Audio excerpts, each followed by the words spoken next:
राज्यसभा में प्रेस एवं नियतकालिक पत्रिका रजिस्ट्रीकरण विधेयक 2023 को ध्वनिमत से पारित कर दिया गया है, जिसमें प्रकाशकों के लिए प्रयागत अड़चनों को दूर करने तथा पत्र पत्रिकाओं के पंजीकरण की प्रक्रिया को ऑनलाइन बनाने सहित कई महत्वपूर्ण प्रावधान किए गए हैं। बीजेपी के राज्यसभा सांसद नरेश बंसल ने समर्थन करते हुए कहा है कि प्रेस की स्वतंत्रता के लिए उठाया गया ऐतिहासिक कदम है।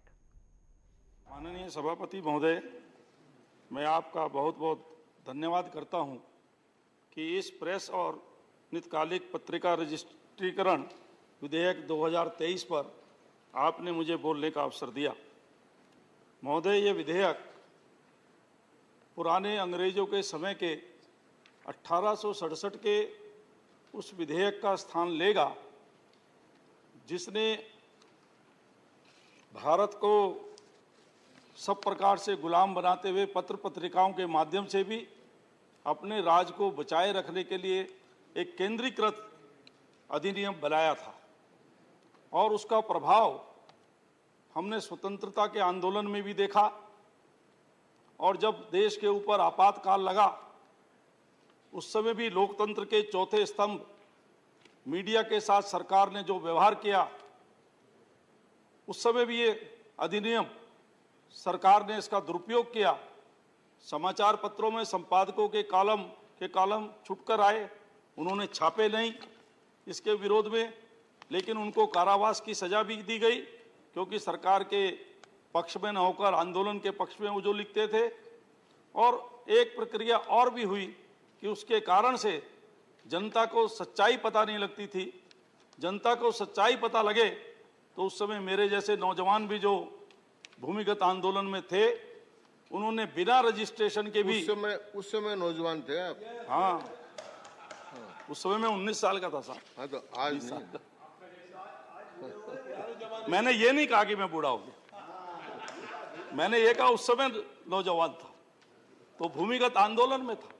मेरे जैसे कार्यकर्ता जनता को सच्चाई देने के लिए बिना रजिस्ट्रेशन के पत्र निकालते थे, जनता तक सच्चाई पहुंचे और अनेक उसमें से पकड़े भी गए, उनको सजा भी हुई। इस और रजिस्ट्रेशन, कोई नौजवान जब पत्र पत्रिका निकालने के लिए जाता है तो पुराने अधिनियम के अंतर्गत उसको 2 साल 3 साल केवल रजिस्ट्रेशन के ही चक्कर काटने में लगते थे। डीएम ने नहीं दिया, रजिस्ट्रार नहीं दे सकता था। अब इस अधिनियम में इतना सरलीकरण कर दिया गया है कि उसको 2-3 साल अपने चक्कर नहीं काटने पड़ेंगे और उसका उत्साह ठंडा नहीं होगा। वो 2 महीने के अंदर ही ऑनलाइन रजिस्ट्रेशन करके अपना रजिस्ट्रेशन प्राप्त कर सकता है और पत्रिका निकाल सकता है।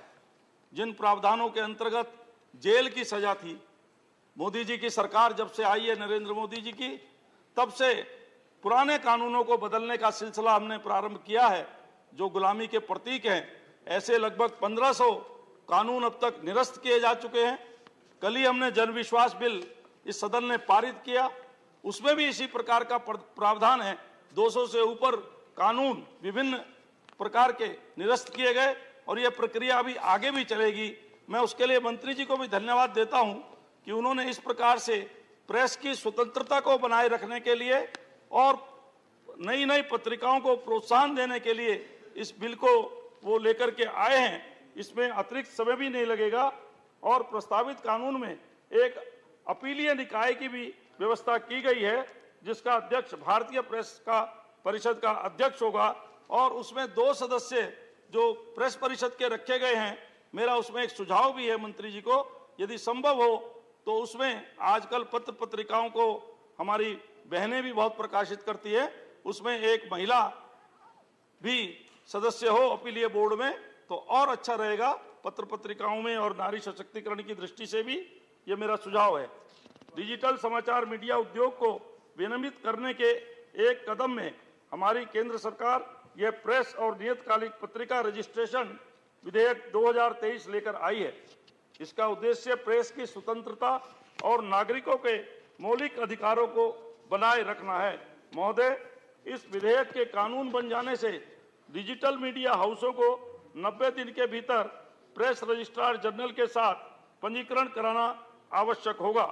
नया कानून सरकारी इकाई को किसी भी उल्लंघन के लिए डिजिटल प्रकाशनों के खिलाफ कार्रवाई करने का अधिकार देता है और उसे पंजीकरण निलंबित करने या रद्द करने और जुर्माना लगाने का अधिकार है।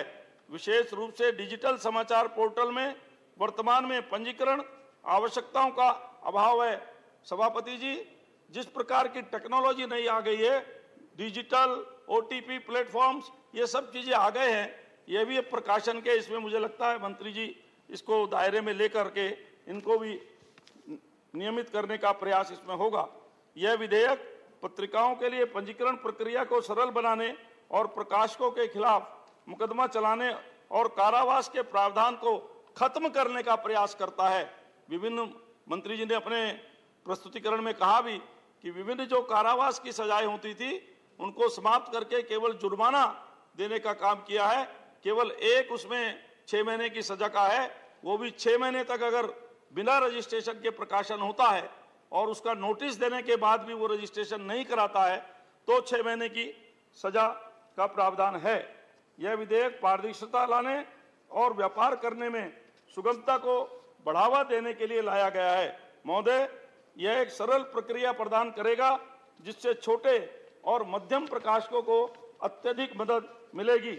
मैं बताना चाहता हूं महोदय कि 1867 के अधिनियम में केवल जिला मजिस्ट्रेट ही किसी पत्रिका की घोषणा को रद्द कर सकता था, जबकि प्रेस रजिस्ट्रार जनरल के पास उसके द्वारा दिए गए पंजीकरण प्रमाण पत्र को रद्द करने या निलंबित करने की स्वतः शक्ति नहीं होती थी। लेकिन यह विधेयक PRG को पंजीकरण, निलंबित अथवा रद्द करने का अधिकार भी देता है। विधेयक यह भी प्रावधान करता है कि जिस व्यक्ति को किसी अदालत द्वारा आतंकवादी कृत्य या गैर कानूनी गतिविधि से जुड़े अपराध के लिए दोषी ठहराया गया हो या राज्य की सुरक्षा के खिलाफ कुछ भी किया गया हो, उसे समय समय पर पत्रिका निकालने की अनुमति नहीं दी जाएगी। ये विधेयक उन प्रावधानों को भी खत्म करने का प्रयास करता है जिनके लिए प्रकाशकों और मुद्रकों को DM के समक्ष घोषणा पत्र दाखिल करना आवश्यक था, जिसने PRB अधिनियम के दंडात्मक प्रावधानों को समाप्त कर दिया, जिसने सूचना की अनुचित घोषणा को 6 महीने तक की जेल की सजा के साथ दंडनीय अपराध बना दिया। 6 महीने तक जेल की सजा केवल उन मामलों में तय की गई है जहां कोई पत्रिका बिना पंजीकरण प्रमाण पत्र के प्रकाशित होती है और प्रकाशक PRG द्वारा इस आशय के निर्देश जारी होने के 6 महीने के बाद भी ऐसे प्रकाशन की छपाई बंद करने में विफल रहता है या जानबूझ करके नहीं करता है। महोदय, इसमें अपीलीय बोर्ड, प्रेस और पंजीकरण अपीलीय बोर्ड के में अध्यक्ष प्रेस काउंसिल ऑफ इंडिया और PCI के 2 सदस्य शामिल होंगे जो पंजीकरण देने से इंकार करने, कोई जुर्माना लगाने और निलंबन के खिलाफ अपील सुनेंगे। ये अपीलीय बोर्ड इसमें होगा। महोदय, हमारी केंद्र सरकार के द्वारा यह विधेयक हमारे दूरदर्शी और यशस्वी प्रधानमंत्री श्री नरेंद्र मोदी जी के कुशल नेतृत्व में लाया गया एक क्रांतिकारी विधेयक है। यह विधेयक डिजिटल समाचार मीडिया उद्योग जगत में जबरदस्त बदलाव लेकर आएगा। महोदय, इस महत्वपूर्ण विधेयक को लाने के लिए मैं हमारे यशस्वी प्रधानमंत्री जी और माननीय मंत्री जी का दिल से आभार व्यक्त करता हूं।